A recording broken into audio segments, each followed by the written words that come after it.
저는 공관위 결정에 동의하지 않습니다만 받아들이고 해명 기회를 기다리겠습니다. 적극적으로 해명하고 제자리를 찾아오겠습니다. 오는 22대 총선에 불출마하고자 합니다. 보수의 심장 대구 경북은 이번 총선에서도 윤석열 정권이 성공할 수 있도록 힘을 모아야 합니다. 우리 당 스스로가 문제가 없이 깨끗하고 이기는 공천 상대방과 다른 부분을 보여줘야 된다는 취지에서 좀 더 분명히 자신이 있어야 된다. 그다음에 정확한 논리가 있어야 된다라고 말씀드린 거고 본인의 소명과 공관위의 검토를 거쳐서 다시 논의해달라는 주문이지 이게 그 공관위 의견을 무시하거나 그런 건 아니에요. 그러니까 문안에서 잡음이 없고 소란스럽지 않은 것도 중요하지만 혁신적이다라는 걸 보여주려면 몇 개 상징적인 공천이 있어야 되는 거죠. 우리 공천이 잡음이 아니라 감동이 없다는 정도의 비난을 받는다면 그 비판 정도는 저희가 나름대로 최선을 다하고 있다는 점을 언론에서도 인정해 주시는 것 아닌가 하는 생각이 듭니다. 이재명 대표의 사심 가득 찬 대장동식 공천과 명백하게 비교되겠죠. 저는 감동은 그 두 비교에서 나올 수 있지 않을까 생각합니다. 네, 국민의힘이 전국 지역구의 70% 이상의 단수 경선 후보를 확정했습니다. 송영훈 의원님, 이제 절반 이상을 넘겼어요. 그런데 국민의힘 공천 상황을 놓고 잡음이 없는 대신에 감동도 없다. 오히려 무음 공천이다. 이런 표현까지 등장하고 있거든요. 그래도 국민의힘이 공천은 잘하고 있다고 보시나요? 물 흐르듯이 되고 있으니까 얼마나 셈이 나겠습니까? 지금 민주당은 저렇게 잡음이 큰데요. 셈이 나서 하는 소리다. 아니 그럼요. 지금 민주당 공천처럼 뭐 이렇게 친명횡재, 비명횡사 이런 조어가 없지 않습니까? 사실은 국민의힘도 과거 2008년에 뼈아픈 경험이 있습니다. 그 고소형 공천으로 2008년에 논란이 있었죠. 그때 네. 대선 표차만 놓고 보면 한 200석 했어야 되는데 예. 그런 조어가 만들어지면서 그 당시에 한나라당도 153석밖에 못 했었습니다. 공천이라고 하는 게 원래 그런 조어가 만들어지면은 거의 패배의 지름길이죠. 2012년에도 민주통합당이 노이사 공천, 노무현 재단, 이화여대, 486 그 네. 공천 논란이 있으면서 결국은 127석밖에 못 했거든요. 그래서 지금 뭐 감동이 없다고 하는데요. 오히려 이렇게 사실은 중진들이 재배치도 다 승복을 하고 또 지금 네. 이제 자진해서 불출마하시는 용단을 하는 분들도 나오고 있지 않습니까? 네. 그런 상황을 봤을 때 뭐 남은 공천도 큰 잡음 없이 마무리될 것이다. 저는 그렇게 봅니다. 그럼 송 변호사님, 네. 지금 이제 한동훈 비대위원장 말대로 대장동식의 이재명 대표 민주당의 대장동식 공천과 비교해서 이렇게 혁신은 없지만 잡음이 없는 이 지금 국민의힘 공천을 보면서 막 감동이 와요. 막 이렇게 눈물이 흐르고 막 우리 당 진짜 공천 잘하고 있다. 막 감동이 와요. 한동훈 위원장의 말처럼 막 민주당과 비교하면 막 너무 감동스럽다. 이래요? 4년 전하고 데이터를 비교해 보면은 확실히 낫죠. 4년 전에는요, 총선 50일 남았을 때 그 단수 추천, 우선 추천 합해가지고 한 50곳을 채 발표를 못 했거든요. 네. 그만큼 공천에 진통이 많았다는 얘기입니다. 이번에는 그것보다 공천 속도가 거의 한 3배 이상 빨라요. 네. 예, 그런 점이 있고, 그다음에 어쨌든 뭐 처음에 첫날 석동현 평통사무처장부터 시작해서 뭐 김성태 전 의원, 김무성 전 대표, 중진들이 다 앞장서서 희생번트, 희생플라이로 가니까 그 뒤에 진루를 하잖아요. 예, 그런 점들이 있고, 그다음에 아마 이제 언론에서 주목하고 있는 게 영남권 공천이 왜 더디냐 아마 그런 질문들도 하시는 것 같은데요. 그것도 4년 전을 보면은 전혀 늦지가 않습니다. 4년 전에요, 국민의힘이 그 영남 지역 단수 추천, 우선 추천을 처음 발표한 게 3월 5일이에요. 예. 네. 그 당시에 총선이 그 지금보다 5일 늦었기 때문에 지금으로 환산하면 이제 올해는 6년이니까 3월 1일에 해당합니다. 근데 지금 이번에는 2월 17일부터 영남권 단수 추천 10곳을 발표했거든요. 네. 그만큼 영남권 공천도 지금 느리지 않게 잘 되고 있습니다. 제가 뭐 야구를 폄하하는 건 아니지만 희생번트 치고 도루하는 걸로는 감동이 안 느껴지더라고요. 이렇게 홈런을 치고 막 그래야죠. 마지막에 홈에 들어오면 하이파이브 하게 되어 있습니다. 어쨌든 우리 송 변호사님 감동을 느끼고 있군요. 조그맣더라도. 아니, 감동이라기보다는 저희가 어쨌든 뭐 벤치 클리어링은 안 하잖아요. 야구에서 벤치 클리어링은 하면 안 되죠. 네, 박장훈 교수님. 국민의힘의 뭐 공천에 잡음이 없다. 이 부분을 더 높이 평가해야 될까요? 아니면은 그만큼 쇄신과 정치 세대 교체 이런 부분이 좀 미약한 거 아니냐라는 비판에 집중을 해야 되나요? 확실히 조용합니다. 네. 거의 무서움 공천. 근데 왜 무서움이냐, 왜 잡음이 없냐 이걸 봐야 되는 거죠. 정말로 혁신을 하기 위해서 없는 거냐, 아니면 지금 29일 날 그 여사특검 대표결이 지금 예상이 돼 있거든요. 김여사 특검법. 그렇죠. 네. 반란표 방지를 위해서 현역을 원래는 소위 그 우리가 몇 달 전만 하더라도 우리 작년부터 얘기했습니다. 1년 내내 얘기했어요. 영남 물갈이를 통해서 친윤 인사들이 대거 공천될 거다. 네. 실제로 그런 움직임이 있었습니다. 그래서 공천 갈등도 초반에 한동훈 비대위원장과 있었던 거 아닙니까? 그것 때문에 비대위가 만들어진 거잖아요. 예. 그런데 결과론적으로 김 여사 특검이 딱 등장을 하고 이것에 대해서 거부권 행사하고 이러면서 지금 29일 정도로 예상이 되는데 여기에 만약에 현역들이 대거 공천 탈락되거나 특히 영남권 의원들 그리고 그럴 경우에 반란표가 나올 가능성이 굉장히 높죠. 민주당이 그거 보고 지금까지 버틴 거 아닙니까? 그렇기 때문에 지금의 국민의힘의 공천은 무서운 공천은 네. 감동을 주기 위한 무서움이 아니라 예. 여사 특검을 갖다가 방탄하기 위한 방탄 공천이다. 네. 이렇게 보는 게 맞는 거죠. 그런 이런 발음을 잘해야 되겠다. 무서운 공천인데 무서운 공천이라고 자꾸 저는 듣고 있어서. 무소음. 예. 네. 아니, 무서운 공천인가 봐요. 예. 그렇게도 보일 수 있겠네요. 민주당에서는 무서운 공천. 근데 네. 저는 이제 자꾸 이제 우리 김건희 여사 얘기를 하면서 이제 그래서 이제 이렇게 말하자면은 현역 컷오프를 안 한다 얘기하는데 사실 지금 입장이 급한 건 지금 민주당이에요. 왜냐하면 29일 날 지금 특검법 재상정하기로 했잖아요. 지금 민주당 이탈표가 더 많아요. 잘못 표결을 붙이면은 지금 이게 민주당 집안 단속이 안 된다는 게 표결로 입증될 상황이 처했으니까 이거 지금 3월, 4월 가지 말고 빨리 지금 하자. 더 하기 전에. 그래서 사실 김건희 여사 특검을 놓고 보면 지금 국민의힘이 급할 건 없어요. 이탈표 걱정 안 해도 될 것 같고 제가 이제 여기서 한마디 말씀드리면 아까 야구 얘기 나와서 드린 말씀인데 경기에서 이기려면 말이죠. 네. 장타 치는 것보다 더 중요한 게 정타 치는 게 중요하고 정타보다 연타 치는 게 중요합니다.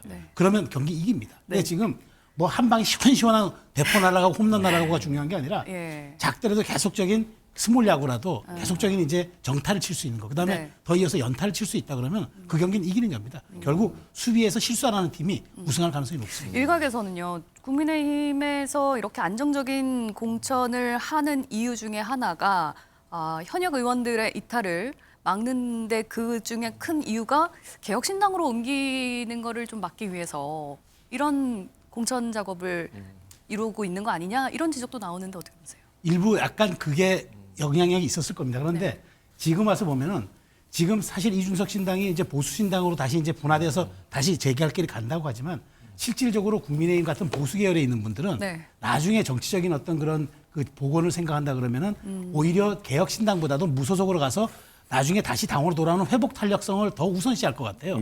그런 측면에서 여기에 개혁 신당이 두려워서 컷오프를 안 한다. 특히나 TK 이런 쪽에서 수도권은 모르겠으나 수도권은 거의 현역이 없어요. TK 쪽에서는 나중에 가더라도 무소속으로 가서 나중에 다시 복당하는 게 낫지 개혁 신당 갔다 돌아오는 거 이걸 더 어려워하거나 더 이거를 말하자면은 좀 힘들어하는 경우가 있기 때문에 그쪽으로 해석하는 거는 조금 편향된 해석 같습니다. 네, 한민수 대변인님께서는 국민의힘의 지금 공천 상황 어떻게 보십니까? 잡음 없는 공천 민주당보다는 잘하고 있다고 보시나요? 반격할 시간을 드릴게요. 그러니까요. 근데 두 분이 저렇게 높게 평가할 줄 몰랐어요. 우리 국민들 평가하고 많이 다를 것 같고 여의도에 두 당 모두 당사가 있습니다. 잡음은 많아요. 각 당사 앞에 가면은 국민의힘 쪽에는 지금 삭발도 하더라고요. 특히 이번에 김대식 후보인가요? 거기에 있는 구청장분이 와서 막 항의하고 있던데 곳곳에서 지금 난리가 난 거예요. 그거는 아마 실제 4월 10일 가까이 투표를 해보면 그럼 역작용, 부작용이 많이 나올 겁니다. 근데 저는 이렇게 봅니다.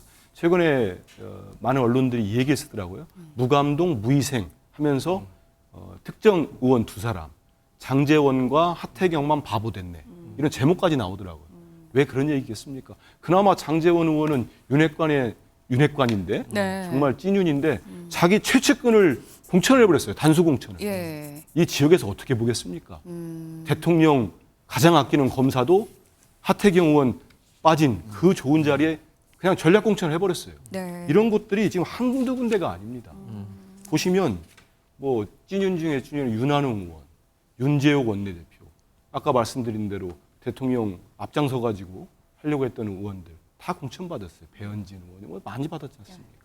단 한 명의 컷오프도 없어요. 그러면 우리 국민들이 보실 거예요. 물론 뭐 일부에서는 우리 민주당이 너무 시끄럽지 않느냐? 분명히 비판받을 여지가 있을 겁니다. 비판하신 분도 있을 거라고 봐요. 하지만 나중에 이 과정들 다 거쳐서 보면은 우리 국민들 볼 때 야, 그래도 민주당이 살려고 인적 쇄신하고 한골 탈퇴의 진통을 겪었구나. 이렇게 볼 건지 아니면 국민의힘처럼 대통령 말 잘 듣고 또 한동훈 위원장은 보니까 또 본인 사법연수원 동기도 그냥 공천 받아버렸어요. 이렇게 공천 다 했구나. 네. 그 평가가 결국 4월 10일 날 드러나지 않겠습니까? 아, 네. 홍준표 대구시장 얘기를 좀 꺼내서 인용을 하고 좀 갈게요. 이제 이분이 말씀하시기는 이제 국민의힘 공천이 무감동 공천이다. 뭐 이런 얘기도 하시면서 뭐 김성태 전 의원이라든지 뭐 이런 이제 사례를 좀 들었어요. 그러니까 지금 전략을 잘못 짜고 있다는 거예요. 지금 국민의힘 지도부가. 이런 비판이 그러니까 민주당 쪽에서 하는 게 아니라 내부에서 그게 이제 홍준표 시장이어서 조금 뭐 어떻게 평가할지 모르겠습니다만은 좀 귀담아 들어야 될 대목이 있다고 보지 않으세요? 글쎄요. 홍준표 시장께서 자유한국당 대표일 때 지방선거 성적이 그렇게 좋지 않았기 때문에 예. 뭐 메시지의 내용은 차치하고 메신저가 그렇게 신뢰감이 있는지 저는 잘 모르겠습니다. 예. 그리고 뭐 김성태 전 의원을 그 홍준표 시장이 언급했던 거는 이미 정리된 이야기잖아요. 예. 김성태 전 의원 본인이 기자회견 하셔서 승복을 하셨기 때문에 약간 지나간 얘기인 것 같고요. 네. 그 이제 한민수 대변인께서 컷오프 말씀하셨길래 좀 예. 보태면은 컷오프는 원래 아래로부터의 컷오프가 가장 무서운 겁니다. 지금 이제 국민의힘 영남권 현역 의원들이 이제 경선에는 상당수 진출을 했는데 그분들이 과연 경선에 붙여졌다고 살아 돌아올 것이냐 이건 별개의 문제거든요. 예. 뭐 네. 동일 지역구 3선 이상이면 이제 15% 페널티도 있고 또 하위자가 되면은 20% 페널티가 추가로 있고 이런 것들이 있는 데다가 네. 민주당도 지금 최근에 광주 경선에서 3곳 경선했는데 전부 현역이 탈락했거든요. 예. 이거는 각 당의 안방에서는 그런 목소리들이 있어요. 그러니까 내가 본선에 가면은 당이야 좋아서 찍지만 사실 우리 지역의 국회의원이 정말 일을 잘 하는지는 모르겠다. 그런 생생한 목소리를 들을 때가 있기 때문에 이분들이 경선에서 살아 돌아올 거냐 이거는 끝까지 봐야 되고 경선에 붙여졌다고 해서 뭐 감동이 없는 공천이다. 저는 그건 좀 핀트가 안 맞는다. 그래서 저게 중요한 말씀을 했어요, 송 변호사가. 그러니까 지역 주민들이나 이런 분들은 그 현역 의원들이 4년간 걸 평가를 하거든요. 네. 그 교체 지수가 높습니다. 물론 뭐 감정적 교체 지수도 있겠지만은 실질적으로 겪어보신 분들이 바꾸길 원해요. 네. 근데 지금까지 단 한 명도 바꾸지 않았어요, 국민이. 예. 뭐 이유는 아까 다 설명을 했지 않습니까? 김건희 여사 특검법도 있고 여러 가지 뭐 개혁신당으로 이탈할 걸 막기 위해서 근데 그런 모습들이 네. 지금 두 당을 비교하고 쭉 가고 있는데 총선에 가까워질수록 평가가 국민들로 나올 거라고 본다 그 말씀입니다. 이 부분도 한번 짚어보도록 하겠습니다. 국민의힘에서 공관위가 단수 공천을 결정한 김현아 전 의원에 대해서 공천이 결국에는 보류가 됐어요. 공관위 결정에 비대위가 제동을 건 모양새가 되는데 김현아 전 의원이 물론 사법 리스크가 있기는 합니다만 이런 점 때문에 일각에서는 이게 한동훈 위원장과 친윤계인 이철규 공관위원회 파워게임 아니냐 이런 해석들도 나오고 있거든요. 이거는 좀 과한 해석이라고 보시나요? 일리가 있다고 보시나요? 뭐 정치 호사가들이 보기에는 네. 굉장히 이건 이게 이제 파워게임 뭔가 되는 거 네. 아니야? 그동안 이제 워낙 잠잠하고 큰 갈등이 없었으니까. 근데 이거는 제가 보기에 조금 과도한 해석 같아요. 왜냐하면 김연아 의원 같은 경우에는 지금 법적으로 가지도 않았고 네. 실질적으로 지금 당원권 정지 3개월을 받았단 말이에요. 예. 근데 이제 이걸 가지고 공관위는 이렇게 판단하죠. 공관위는 그 전략 단위가 아니라 전술 단위로 판단하거든요. 데이터를 돌려가지고 누가 경쟁력이 있느냐, 누가 더 여론조사 잘 나오느냐. 그러면 김연아 의원이 전직위원회다가 지난번에 출마했기 때문에 예. 아무래도 잘 나올 거예요. 그래서 이제 단수 추천을 했는데 위에서 보기에는 우리는 지금 민주당과 싸움에서 한동훈 위원장이 얘기하잖아요. 대장동식 공천이라고. 네. 민주당은 법적, 윤리적, 도덕적으로 우리보다는 훨씬 아래에 있고 우리가 좀 높게 있기 때문에 우리가 이 점에서 더 우위를 점해야 한다라는 예. 생각을 하는 것 같아요. 그러니까 우리는 김연아 의원처럼 작은 단위, 김연아 의원 좀 억울하겠지만 예. 김연아 의원처럼 작은 단위의 당원권 정지 부분도 우리는 다시 한번 들여다볼 수 있다. 그렇기 때문에 박정아 대변인이 얘기했던 것처럼 우리 스스로 입증할 수 있는 논거가 있어야 한다라고 얘기하는 거죠. 그래서 우리 이런 작은 흠결도 우리는 다시 들여다봐서 경선으로 가든지 아니면 단수추천 취소하든지 할 정도인데 민주당은 지금 뭐 재판받고 있거나 기소돼 있거나 여러 것도 따지지도 않고 지금 공천 주고 경선 주고 하고 있으니까 이 차별성을 부각시키기 위해서 전략 단위에서 이건 판단한 것 같아요. 그러니까 공관위는 전술 단위에서 이기는 후보를 추천한 거고 예. 우리 비대위에서는? 비대위처는 전략 단위에서 우리는 이번 선거의 컨셉을 어떻게 가져갈 것인가 예. 구도의 싸움을 본 것 같아요. 그런 측면에서 약간의 어떤 조정과 어떤 말하자면 의견 충돌 이 정도 있었던 걸로 봐야지 예. 그걸 갖다가 권력 특정적으로 파워게임이다? 파워게임으로 해석하는 건 조금 좀 과도하다는 생각이 듭니다. 그런 해석이 나오는 이유 중에 하나가 네. 연장선에서 보면 친윤계 의원들 특히 뭐 권성동 의원이라든지 박성민, 이용 의원 같은 경우에 공천 발표가 계속 미뤄지고 그렇죠. 있어서 네. 이게 한동훈 위원장의 의중이 실려서 이러는 거 아니냐라는 해석도 나오거든요. 그러니까 이분들이 상징적이잖아요. 네. 권성동 의원은 원조 친윤의 상징이고 지금은 친윤 아니라고. 지금은 아니라고 얘기하죠. 근데 박성민 의원은 신흥 친윤이었고 그다음에 이제 그 이용우 의원은 사실은 그 수행실장에다가 끝까지 사실 친윤. 한동훈의 반기까지 들었던 친윤이었잖아요. 예. 그러다 보니까 그런 이제 해석들이 나오는데 그건 일정 부분은 맞는 것 같아요. 이 세 분들이 워낙 상징성이 있는 분들이라 예. 네. 이분들에 대해서 어떻게 당이 그 스탠스를 보여주고 이분들에 대해서 그 말하자면 경선을 가든 컷오프를 가든 아니면은 뭐 어떤 식으로 바로 단수 공천하든 예. 네. 이런 점들을 말하자면은 조금 더 좀 센세이션하게 한번 가보자는 그런 생각 속에서 조금 뒤로 후순위로 밀리는 것 같아요. 그래서 한동훈 위원장이 하남을 방문을 해서 뺐다 뭐 이런 얘기들이 언론 보도에 나오고 있지 않습니까? 그만큼 언론의 주목도가 높은 만큼 활용도도 높은 곳이기 때문에 예. 그 점을 좀 고려하고 있는 것 같아요. 알겠습니다.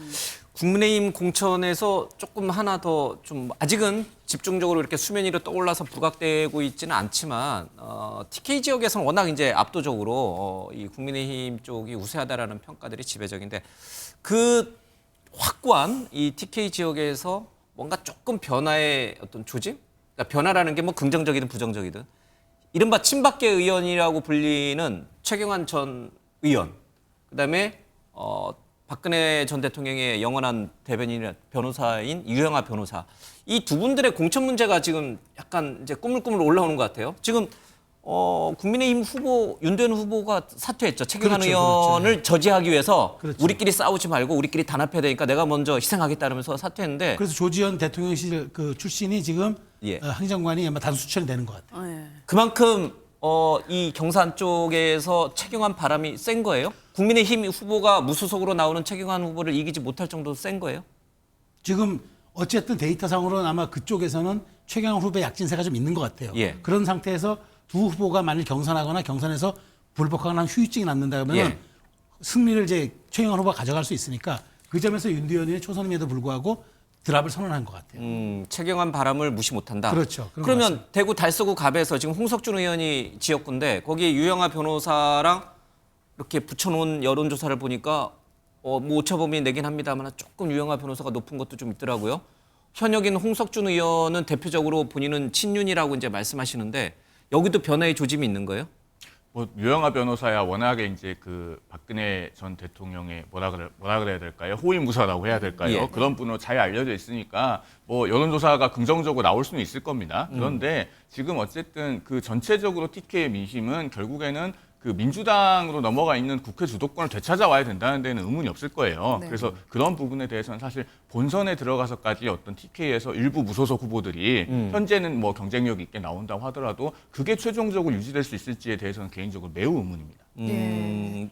최경환, 유영하 변호사가 경선을 통과하고 본선에서 무소속 후보들이, 현역이 예. 된다 하더라도 뭐 전체적인 큰 대세에는 변화가 없다 이런 뜻인가요? 아니면 일부 무소속 후보들이 지금은 경쟁력 있게 나온다고 하더라도 설령 TK에서 그게 본선에서 최종적으로 그분들이 선택을 받을 수 있을지는 잘 모르겠다라는 뜻입니다. 알겠습니다. 네, 국민의힘에서는 아직 킬러 문항이 남아 있습니다. 서울 강남권 그리고 특히 일부 지역에 대해서 아직 발표가 되지 않았는데요.